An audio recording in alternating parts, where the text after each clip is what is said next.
and welcome to another PAVE virtual panel. Thank you all for joining us for this latest discussion, the Blind Driver Challenge, Accessibility for All.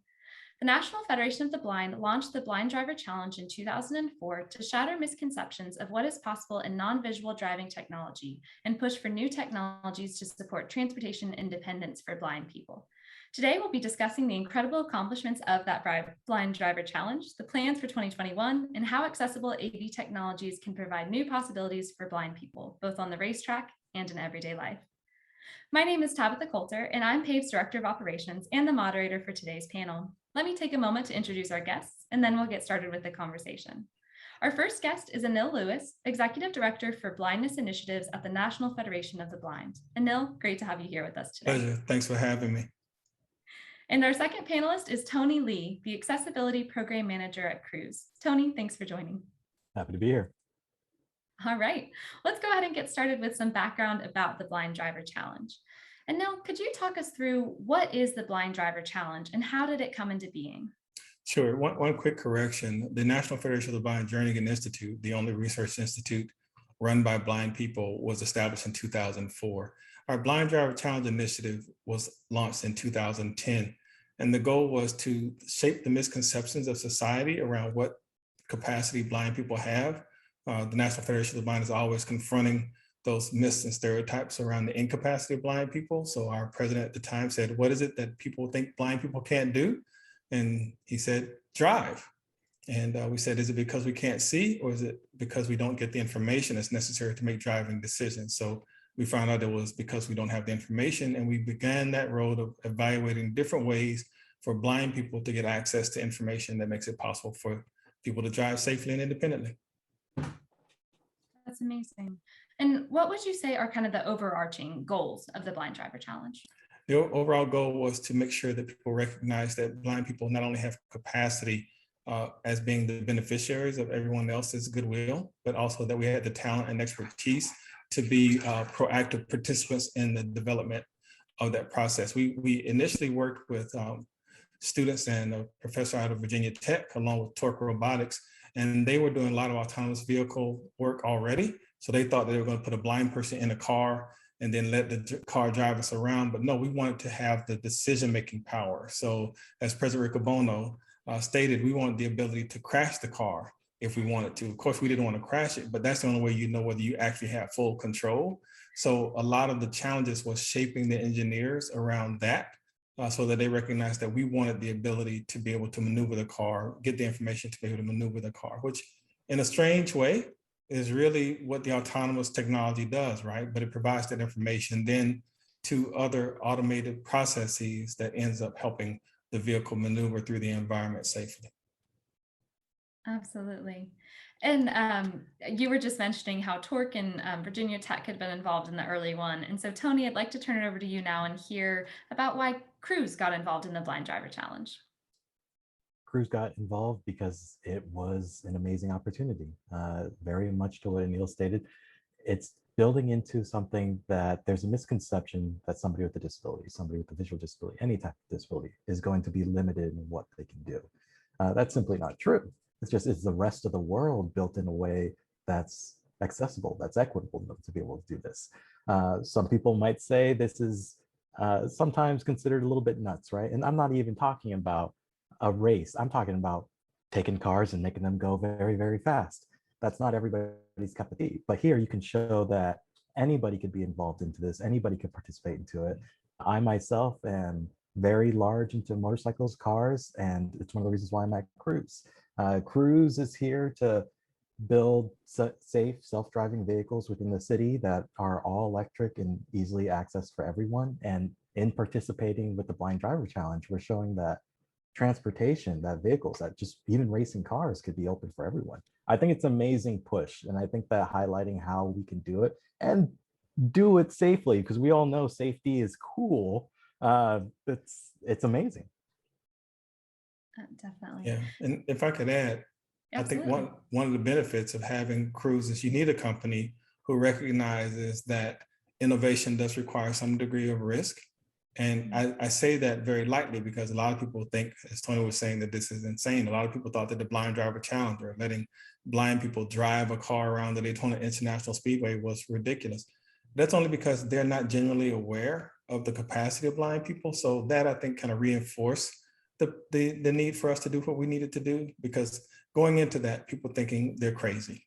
And I'll be honest with you, there are some blind people that probably thought that we were crazy, but only the National Federation of the Blind really knows that blindness is not the characteristic that defines us or our future.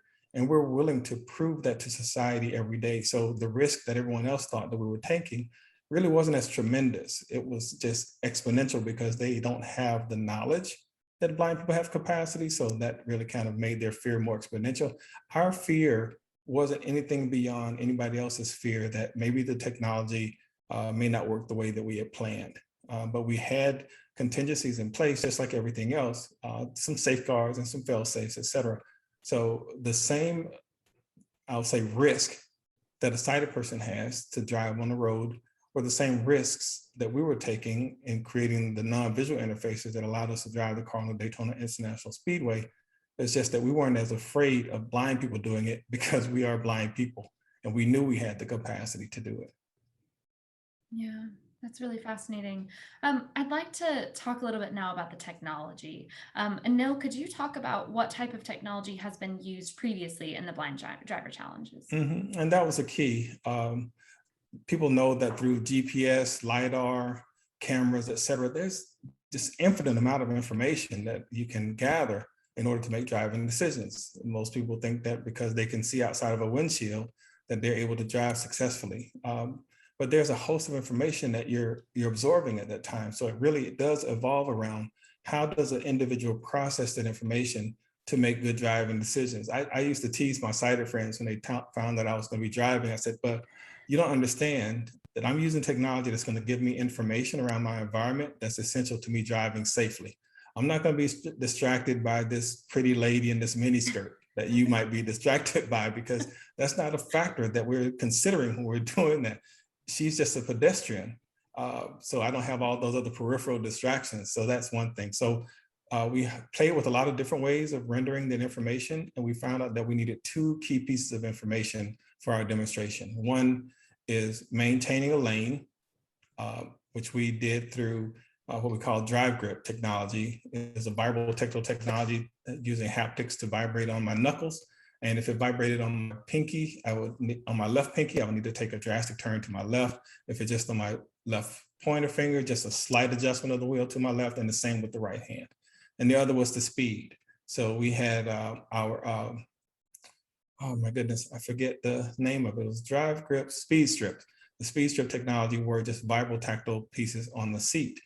And if it vibrated on my back, the higher it vibrated on my back, the more I needed to slow down. And if it vibrated fully on my back, I needed to come to a complete stop. And the same with my legs. The more that it vibrated more toward my knees, the faster I could go. And we were able to use this information not only to control the lane and the speed of the vehicle, we were actually able to use it to dodge dynamic obstacles. So if you go to blinddriverchallenge.org, you'll see President Riccobono driving the car, dodging boxes that were being thrown out of a van that was in front of him. You know, that way it left no guessing as to whether we had planned this, because we don't know how those boxes are going to fall out. So he actually avoided each and every box successfully.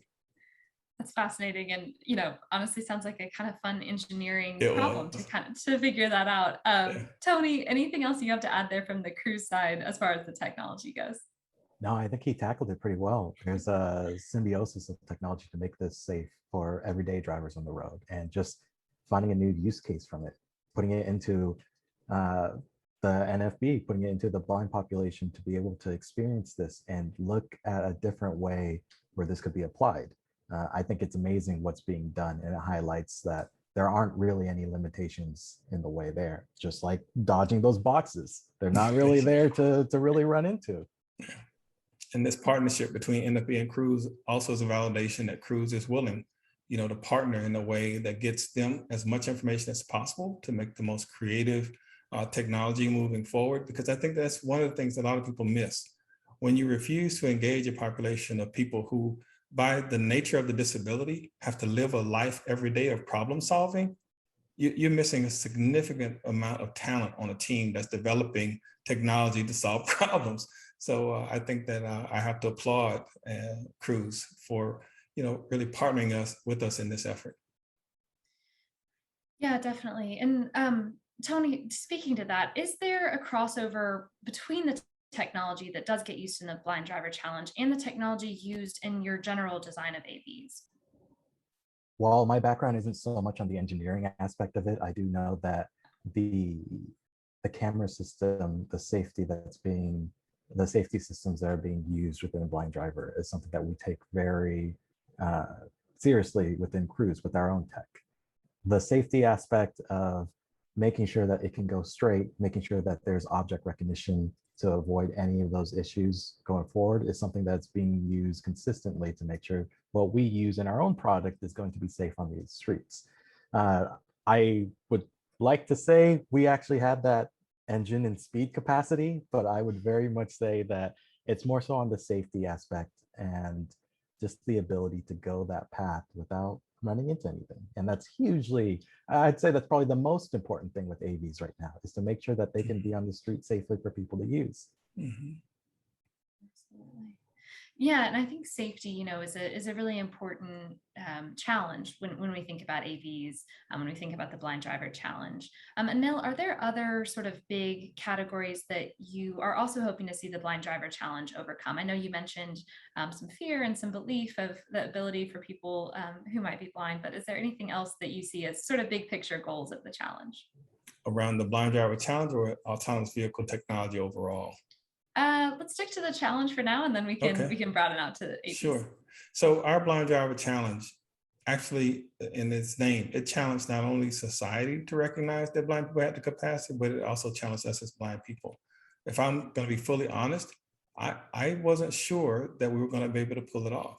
I knew that as a result of trying, though, we were going to develop some technology that didn't previously exist, and we were going to learn something that we didn't already know.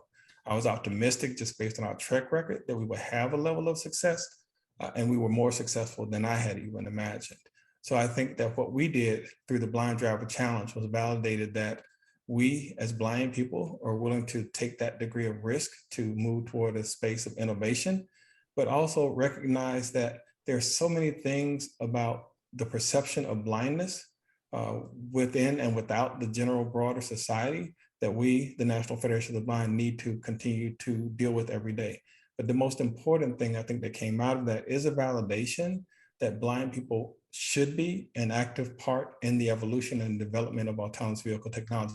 Because of what we did in 2011, we have developed a degree of expertise and respect in this space. So we are actually partnering with a lot of researchers, et cetera, in their evaluation of autonomous vehicle technology, but they say specifically around non-visual access, but we recognize that when you make something non-visually accessible, you make it accessible for everybody.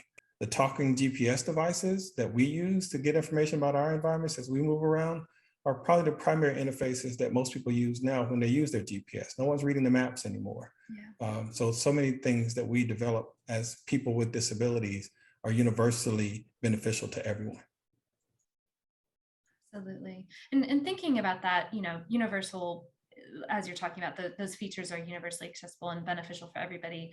Tony, could you talk a little bit about what AV developers can do to help ensure that their vehicles are accessible to everyone? Going into that, I'll highlight this very directly. I do not have a disability. I've been in the accessibility space for over a decade. And one of the things I've learned very strongly is working with organizations like NFB to include them into our development, get their voices there, have people that are hired within the community, have people that are volunteered within the community, give us this feedback, give us this push that this is what you need to have to make it usable for everyone. You mentioned something, or Anil mentioned something very earlier, just a few moments ago, that I very much agree on. Developing for one, if you do it right, can often impact everyone. When you look at disabilities, when you look at accessibility as a whole, it's not just someone who's a cane user, someone who's blind. It's just essentially everyone. You may break your leg and you may need easier access into the vehicle. Someone who's getting older using a cane, trying to enter into the vehicle. You might have a hand injury and you need to reach this and be able to grip it with a certain amount of strength to make yourself feel secure. All of that is so hard, so diverse, so difficult to get a grasp on that for myself, I'm not going to be able to have that core understanding without working with this community, having folks like NFB come in and working with us to develop those best in class features for safety and disability all at the same time. One of the things I really try to advocate within my own space is that I look forward to when the term accessibility just disappears and then the term usability is just there. Because it makes no sense to me. And I think that as you start incorporating more and more of the community in, having folks and having challenges like the Blind Driver Challenge really get highlighted, you look at, well, it's not about disability or accessibility anymore. It's like everyone can race this car. Now it's usable for everyone. So that's kind of how we look at it and how I tackle it in that space. And I think having everyone else, pun intended, along for the ride helps make this stuff easier. Absolutely. Anil, I'd like to turn kind of the same question to you. You know, are there other steps you would like to see the industry make to have their technology be as accessible, as usable as possible? Yeah, I just want them to continue to work with us, recognizing that by integrating the technology that's necessary for us to independently use technology, they're making their technology best in show.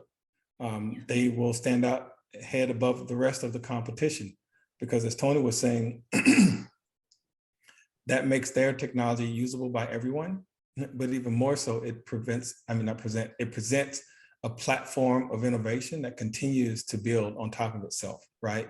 Because once you've already restricted yourself from engaging or exploring other ways of providing information or for technology to be used, you've already closed that door to any other future innovation that could be built on top of that. We've seen so many items that have kind of been developed to a place where they build themselves into permanent obsolescence because they're not being open to creative ways of, changing, evolving, increasing, and what's the word I'm looking for?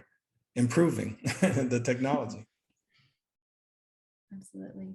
And if like to ask this question, so if people want to follow up, PAVE has a lot of groups who are startups or just beginning in this space. So if somebody is, at the beginning stages of a company or their involvement and they wanted to learn more about this topic, who could they reach out to?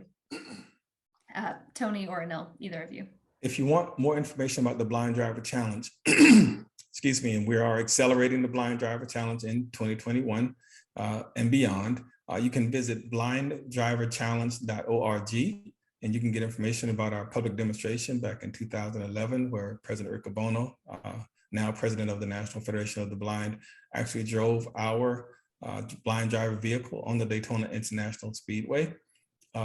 We also have some historic information about some of the progress that we've made, but also our collaboration with Cruise moving forward in this Blind Driver Challenge, accelerating in 2021. All of the updates for that will be posted there as well. We're looking at some significant public demonstrations to move us into that next level of awareness. Hopefully it'll make some people a little bit uncomfortable, because we know that when we make people uncomfortable, then they pay attention. And hopefully if they're paying attention, they'll learn something. Absolutely. Tony, anything to add there? I'll add in, you could, I think he said it all on the blind driver side. If you are interested in what we're doing over at Cruise, jump onto getcruise.com. If you want to reach out to me directly, please feel free to email me at tony.le at getcruise.com to inquire about accessibility, have further conversations in space, learn about our collaboration with the NFB and Blind Driver. Please feel free to reach out. Thank you. And I'm happy we can keep talking about the Blind Driver Challenge, but we actually received a lot of audience questions, sort of asking about AVs in a broader sense. And so I'd love to kind of talk about starting sort of big, but what do you think the ultimate design of a system that enables blind people to drive on public roads would look like?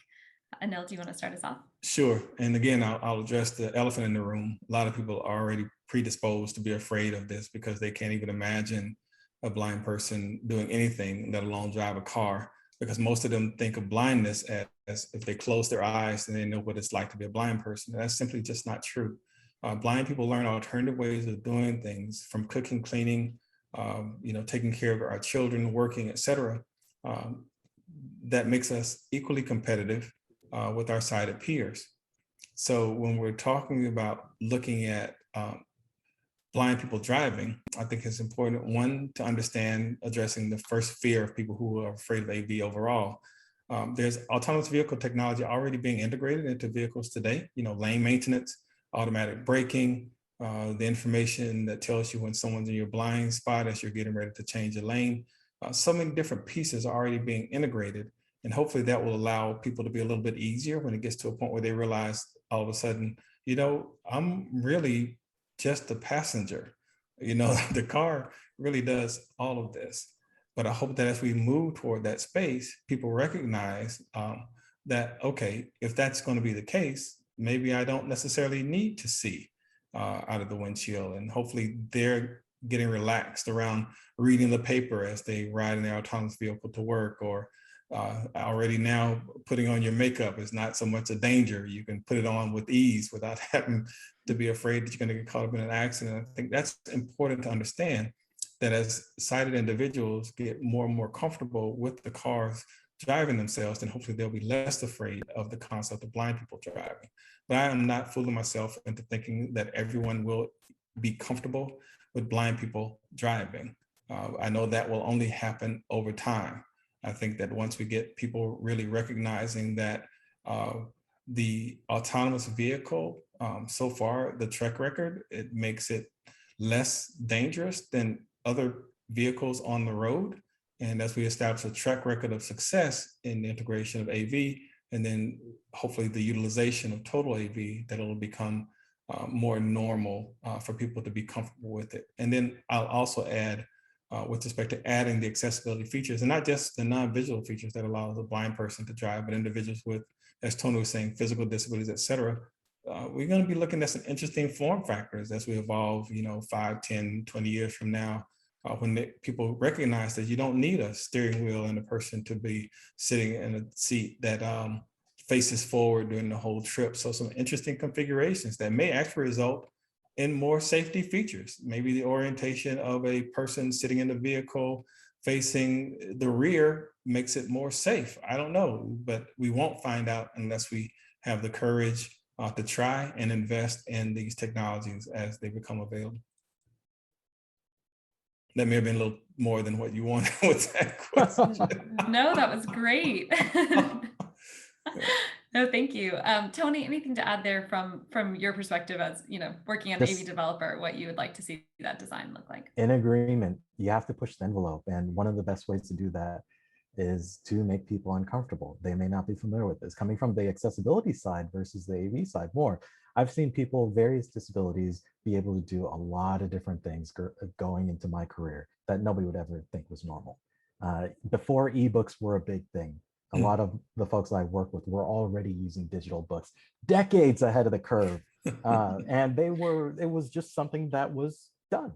And so that's where I think understanding that the world is developed a certain way that is limiting it out of fear, out of lack of understanding, is a lot more important than understanding the technology that exists right now to do that. Because right now we're just thinking within a box.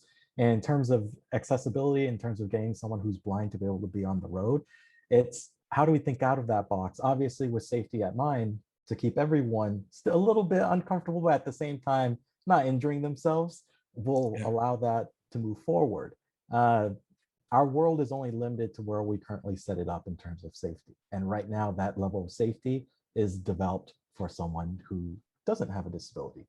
What can we do to start engaging that in a very different way that tackles safety for everyone? And once we do that, you'll start seeing different people on the road. And I look forward to that day. And I do think that as AVs get further adopted, what Anil was saying earlier, after that starts looking into, well, maybe I don't want an AV today. Maybe I want to take a little bit of control myself to get out there. And having that melding of technology come into fruition for someone who's, let's say, totally blind, to be able to go to the grocery store. Yeah. And let me reinforce what you were saying about safety, because I think that is very important. People think that we are moving into the space disregarding safety, and that's just couldn't be further from the truth. Yeah. Again, they don't recognize that we do focus on safety. Let me give a quick example. People are afraid of blind people crossing the street, right? Because they think it's unsafe. The blind people cannot see the traffic. Well, we use alternative means to cross the street. We follow the parallel traffic. So if the parallel traffic is moving, we know it's safe to cross the street. If it's perpendicular, then we know that it's crossing our path and we know it's not time to travel. And speaking of safety, I'm walking with my sighted cousin who we approach this intersection.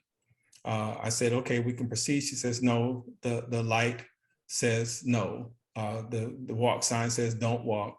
So, okay, fine. Then as the light changes and the sign says walk, she starts to cross the street and I have to grab her because I'm hearing a car that's running that light. So it's not that I can't be safe. Sometimes in most instances, I'm even more safer because people with sight do get dependent on those validation and those cues to tell them rather than really evaluating their environment to see whether it's safe. So there's no disregard for safety. It's just that we understand that there are alternative ways that blind people can get things done that will actually enhance the ability for everybody to get these things done safely. Absolutely.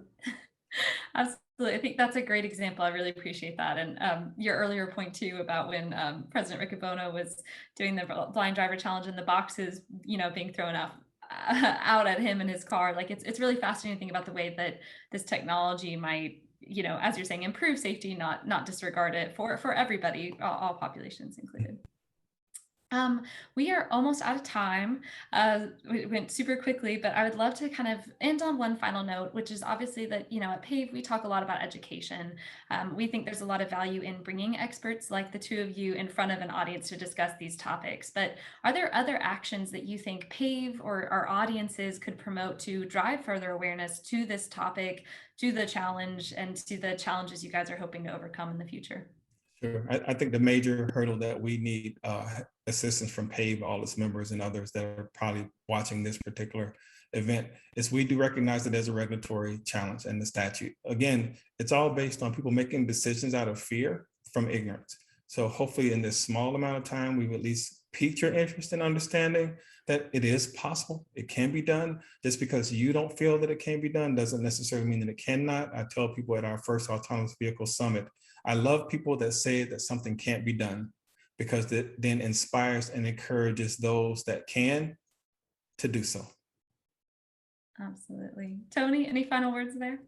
Well said, very much so. Onto that end, I would advise for people to get active into what the local politics is, what the national politics within the space, because that guides what we do out into the community, especially within the tech side. But at the same time, get involved with the different communities out there. And NFB has chapters all over the US, all over the world. Get an understanding, connect with that community and see where those limitations are. Because oftentimes it's not the limitations that the community itself has placed onto it, it's limitations others have placed onto them. Amen, brother. Get an understanding of that, because that's the only way you pass that up. Once you do that and you see a combination of the two, you'll understand where autonomous vehicles, where transportation as a whole could be improved by working with this community. Absolutely. Well, thank you so much, Anil and Tony, for your time today. We really appreciate you joining us. My pleasure. It was fun. And a big thank you to our live audience and everybody who submitted questions during the panel and in advance. If you'd like to follow up with PAVE or one of the panelists on this topic, please reach out to us via our website contact form or just reply to your registration email. We will be posting the full video recording on our YouTube channel and website later this afternoon. Follow us on any social media at PAVE Campaign to see that as soon as it's released. Join us next week for a conversation on AVs and remote human guidance and operation. Registration is now available at pavecampaign.org/events. Thank you all.